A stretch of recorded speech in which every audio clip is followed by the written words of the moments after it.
What's going on, guys? Got a new alumni team video for you today, and it's the University of Wisconsin Badgers. As you can see here, they're actually a pretty solid team, 88 overall. That's probably a little bit above average for most of these college alumni teams. So, and I'll just show you guys the uniforms, logo, all that stuff. I'm pretty excited to see how this team does. I think maybe they'll actually make the playoffs. So, you might have already seen the logo there. Pretty simple. Obviously, the actual Wisconsin logo, the W is like on a curve. This is kind of like the best I could work with in game. So, just red there with the black outline. The all red and the all white there is just for the jerseys, make it a bit simpler to use. So, speaking of the jerseys, I'll show you guys the home here. Obviously, their home's actually white in college, so pretty sharp looking, I think. You guys compare it there to the real one. Honestly, I think this is exactly as it is in real life, except for the sleeves. In real life, they have 2 white stripes. In game, I could only do 1. As the way it works, the color of the stripes on the sleeves is the exact same as the bottom of the jersey there. So there was no way to have like double red stripes at the bottom of the jersey and double white stripe on the sleeve. So this is the closest we could get it, but still I think it looks really good. Obviously, this is their newer looking jersey. You also got the double stripe there on the socks. Pants too have the double stripe there. We got the number, of course, at the top of the helmet, like most college helmets. The logo there on the side. You guys can see the back there, so pretty sharp looking, I think. The away, of course, is going to be their dark jersey. Now this one, it actually did work out, so I can see it's the red there, double white stripe, bottom of the jersey as well as the sleeves. Pants are the exact same, socks, of course, without the double white. You guys can see the back of the jersey there. The helmet, I think, is the exact same. They use a red helmet for both the home and away, so only the jersey and the sock get switched up there, but still, I think it turned out pretty good. This one is pretty much exactly the same as real life, which obviously is always the goal. So I think both of them are pretty sharp looking. Also, guys, I almost forgot to show you what the goalies look like. So right here you can see the goalie in the home jersey. Again, I honestly really like these jerseys. And next I'll show you guys the goalie in the way. Obviously, equipment does not change. Also show you guys the details here for this team. So nothing crazy, obviously. Wisconsin Badgers. Team nickname, Badgers. Play-by-play team name, Beavers. Unfortunately, Badgers is not available. So closest animal there with a B. Arena name, Cole Center.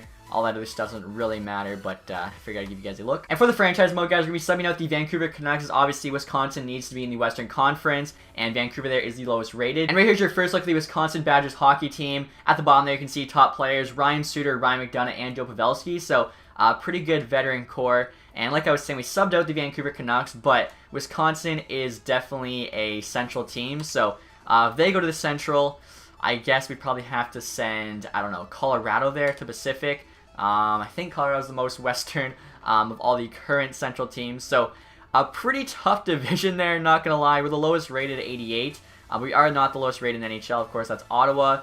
We're tied there with Detroit, and I think that's it. New Jersey also is 87 now, so slightly below us. So, I still like our team. I think maybe we have a shot at the playoffs. And now, guys, I'm going to show you what this team is looking like. As you can see there, team stats is still rebuilder, even though we're 88 overall. So, that's a little surprising. But I guess it is like bottom 5 team in the league. So, first line here is pretty solid. I got Derek Steffen, Joe Pavelski, and Kyle Turris. After that, definitely drops off, but I still have some high hopes here. So, Luke Kunin, Craig Smith, and Nick Curtile is the second line. Also, too, I'll show you guys their roles. So, Pavelski is the only first line forward. They all have top 6. Kunin there is also top 6. Same as Smith. Curtile, a top 9. Now, the third line is pretty interesting. So, we actually have Alex Turcotte here on the third line left wing and Cole Caulfield on the third line right wing. So, neither of these guys have actually played for Wisconsin yet, but they both committed there, and they're going to be top prospects in this year's draft. Both projected to go in the first round. So, Caulfield here, 70 overall, low elite. He's got really good offensive stats. He's shorter there at 5'7", but really solid shot on him, sick hands, he's pretty quick. So, even though he's 70 overall, should be able to grow, especially with that low elite. And then Turcotte here, I think he's supposed to go top 10. 75 overall, high top 6. Solid hands, pretty quick. Not quite as good a shot as Caulfield, but still not bad, especially for his rating. So we'll see how those guys play. In between them, Trent Frederick there, also medium top 6. So should be a pretty good, solid kind of like young guns third line.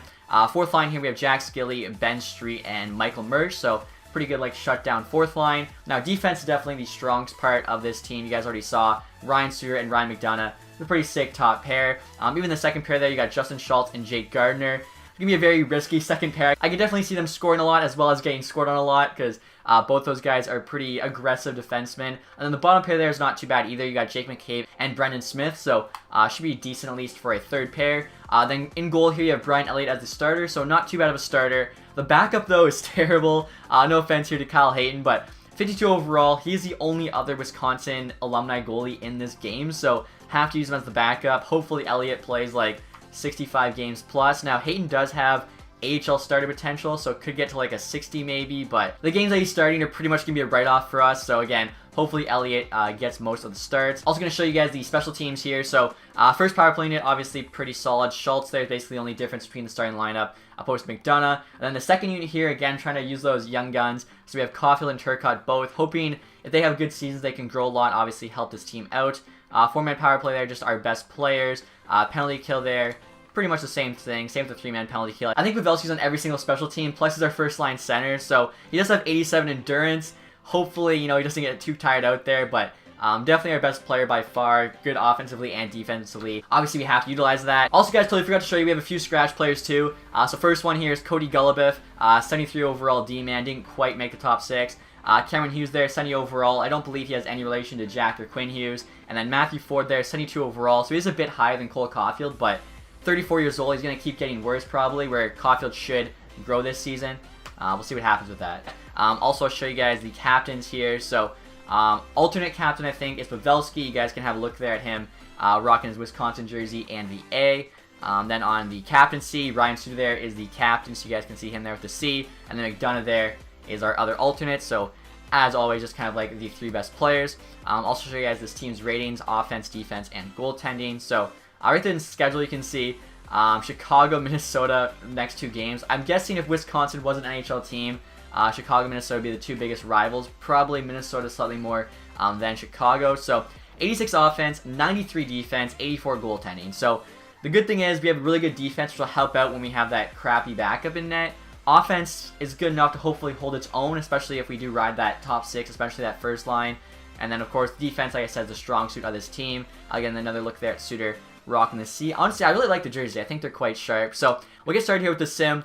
Again, playoffs, hopefully, I think we can at least compete for a wild card spot. Let's see what happens. And we're off the trade deadline here, guys. As you can see there, a little below 500, unfortunately.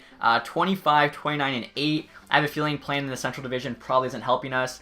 Usually it's the best division, so yeah, we're last place there, 58 points. 5 behind Dallas at 63, but wildcard spot there, 71, both St. Louis and Nashville. You compare that to like the Pacific, and I mean, let's see, yeah, 71 points is a division spot with Edmonton, so our division is pretty tough. Turks, though, having a very, very good year, 59 points in 62 games, so pretty much a point per game pace. That'd probably be his best season ever, so it doesn't look like we're making the playoffs, but maybe we can at least finish above 500, I guess. That's probably the goal now. And we're at the end of the regular season here, guys. As you can see there, unfortunately finished well below 500. 33, 41, and 8. Was hoping to at least, pull even. So what is that? 66 plus 8, 74-point season. Probably not last in the league, but definitely not one of the better teams or even an average team. Yeah, we're last in the Central there. Dallas, Nashville, both 89 points and missing. So playing in this division definitely made it tougher. Winnipeg won the division with 110. Chicago had 109, so, geez, that's probably like the 2 best teams in the NHL, maybe. Turks there did finish strong, though, 74 and 82, so not quite as good a pace as the deadline, but still very, very solid year for him. I'm surprised. I figured for sure it'd be Pavelski. He was close, though, 67 points there. Stefan, 53. After that, pretty big drop-off. No one in the 40s. You got Smith with 39. Gardner, McDonough, both in the 30s for D-Man's pretty good. Turcotte, 31. Still a 75, though. Caulfield 28, still a 70. So even though they both put up 30 points, it wasn't good enough for them to grow during the season. I'm sure, though, they would both grow during the summer. Luke Kunin there, 27. Schultz, 27 as well. Suter, 25. Curdell, 24. Even 4th liner there. Mersch, 23. Street, 19. So, I mean, really, no one sucked. I guess, like, Smith was the worst there with 11 points, but I've seen a lot worse than that before. You have, like, D-Man on the 3rd pair with, like, 2 points, 3 points. Very curious to see how this backup goalie did. Did he kind of cost us the season? It doesn't look like it. So his record's 6 and 8. He was only 2 games away from 500. That adds up to 14. He had 15 games played, probably like coming in for a couple games. .88 save percentage obviously isn't the greatest. 3.88 goals against. So actually those stats are pretty bad. I guess when he was in net, the team just knew they had to play better because Elliott there, pretty similar record. If you like expand it, 27 and 33, 8 OT losses, 8 shutouts, just under .92, 2.6 goals against. Those aren't too bad stats. So yeah, Hayden there having a 6 and 8 record. The team must have just known when he came in they had to put up some more goals. I'm wondering, did he grow at all? 52, he did not grow. Usually when they're like that low rated, they'll grow at least a little bit, but I don't know. I guess he just didn't have the stats to do it. So we'll see here who led the league in scoring. McDavid finally leads the league. That almost never happens. 94 points. Sagan's always at the top there. So Turris actually was 74. Doughty at 80. That's crazy. Usually you don't see a D-man this high, and if you do, it's like Carlson or Burns. Doughty's not a scorer, so him having 80 points, that's kind of ridiculous. So yeah, Turris was 74. Wasn't like too far off there. Looks to be about top 20 in the league. And McDavid actually wins the Maurice Richard as well. So it's kind of cool to see. So we'll see where we are in the entire league. Again, I just hope we didn't finish last. Originally I was hoping for 500. Now we just want to be the last place team. So Toronto actually won. Wow, you got like, what is that? 5 teams with 100 plus points. Let's see here. So going through, obviously there's going to be a couple central teams, I think. Yeah, Nashville finishes top 16. Misses the playoffs. Dallas there at 17. The Islanders squeaking at 18. So we'll see where we finish the entire league. Come on. Okay, we didn't finish last. We finished second last, 30th place there. A few points there behind Detroit, Philly, and Ottawa, all at 77. And last in the league is the Carolina Hurricanes, 71 points. Kind of feel bad for them. So let's see. Goals for.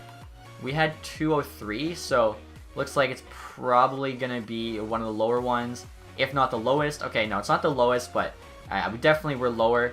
And then goals against, we had 4th highest. So yeah, I mean, Elliott too, he's 82. He's not the greatest goalie. I think the backup, though, like makes the goalie rating lower, which I think has an effect. I'm honestly not sure. Might be like a cool thing to test out. If you have like a 99 starter and like a 36 backup, opposed to a 99 starter and a 75 backup, does that affect how the 99 does? Video for another day. So I'll just sim through the playoffs here, guys. See if we maybe won any awards or whatever.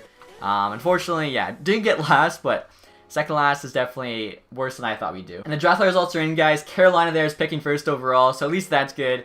Finished last, and they did get the first pick. I really hope that doesn't happen in real life, though, because that would mean Colorado gets first overall with Ottawa's pick. I already feel bad enough for like the Ottawa fans. I feel like that would just be too much. I'm hoping that's like the 4th pick. So, as you can see here, Washington Capitals are back-to-back Stanley Cup champs, so good for them. That actually happens like a decent amount here.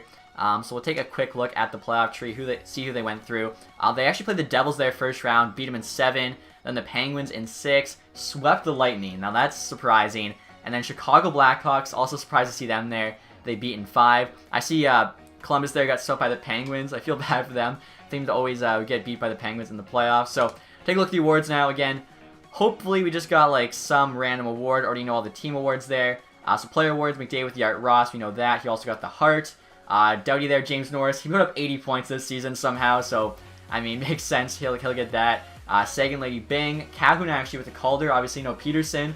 That's a surprising name to see. Don't usually see him. Hope Conn Smythe. He must have just went in God mode in the playoffs. Anderson, though, with the Vezina. Also won the William M. Jennings. Boychuk, Bill Masterson. That was like the trophy with the best chance to win. We had a lot of good defensemen on a bad team. Usually that means you can win the Bill Masterson.